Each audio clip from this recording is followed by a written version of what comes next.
When Reverend Jim Jones founded the People's Temple in 1955, few could have imagined its horrifying end. This progressive religious movement rose in popularity and gained support from some of San Francisco's most prominent politicians. But in 1977, amidst revelations of brainwashing and abuse, Jones moved with several hundred followers to establish the commune of Jonestown in Guyana. Billed as a utopian paradise, the colony was more like a prison camp. And when a congressional delegation arrived to investigate its conditions, Jones executed his final plan.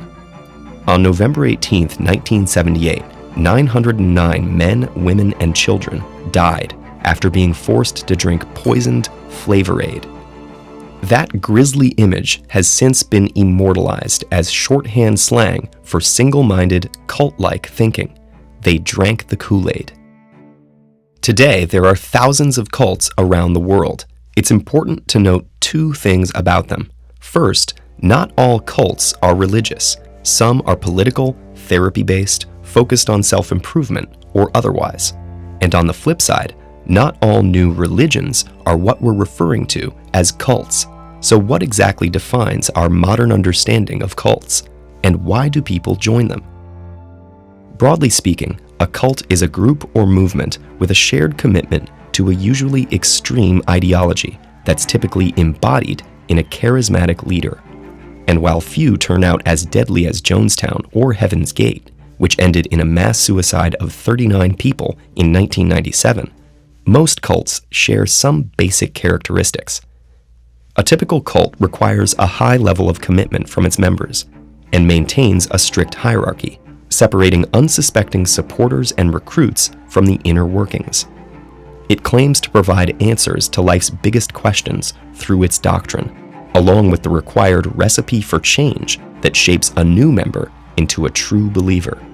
And most importantly, it uses both formal and informal systems of influence and control to keep members obedient, with little tolerance for internal disagreement or external scrutiny.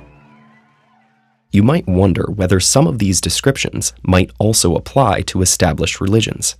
In fact, the word cultus originally described people who cultivated the worship of certain gods by performing rituals and maintaining temples. But in time, it came to mean excessive devotion.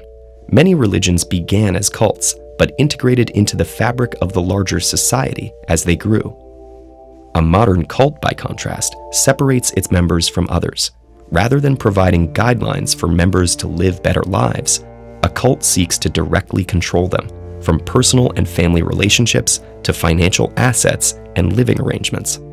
Cults also demand obedience to human leaders, who tend to be highly persuasive people with authoritarian and narcissistic streaks motivated by money, sex, power, or all three. While a cult leader uses personal charisma to attract initial followers, further expansion works like a pyramid scheme, with earlier members recruiting new ones. Cults are skilled at knowing whom to target, often focusing on those new to an area, or who have recently undergone some personal or professional loss.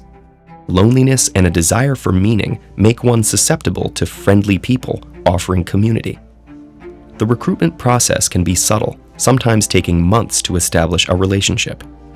In fact, more than 2/3 of cult members are recruited by a friend, family member, or coworker, whose invitations are harder to refuse. Once in the cult, members are subjected to multiple forms of indoctrination. Some play on our natural inclination to mimic social behaviors or follow orders. Other methods may be more intense, using techniques of coercive persuasion involving guilt, shame, and fear. And in many cases, members may willingly submit out of desire to belong and to attain the promised rewards. The cult environment discourages critical thinking, making it hard to voice doubts when everyone around you is modeling absolute faith. The resulting internal conflict, known as cognitive dissonance, keeps you trapped, as each compromise makes it more painful to admit you've been deceived. And though most cults don't lead members to their death, they can still be harmful. By denying basic freedoms of thought, speech, and association, cults stunt their members' psychological and emotional growth, a particular problem for children who are deprived of normal developmental activities and milestones. Nevertheless, many cult members eventually find a way out, whether through their own realizations, the help of family and friends, or when the cult falls apart due to external pressure or scandals. Many cults may be hard to identify, and for some, their beliefs, no matter how strange, are protected under religious freedom. But when their practices involve harassment, threats, illegal activities, or abuse, the law can intervene. Believing in something should not come at the cost of your family and friends.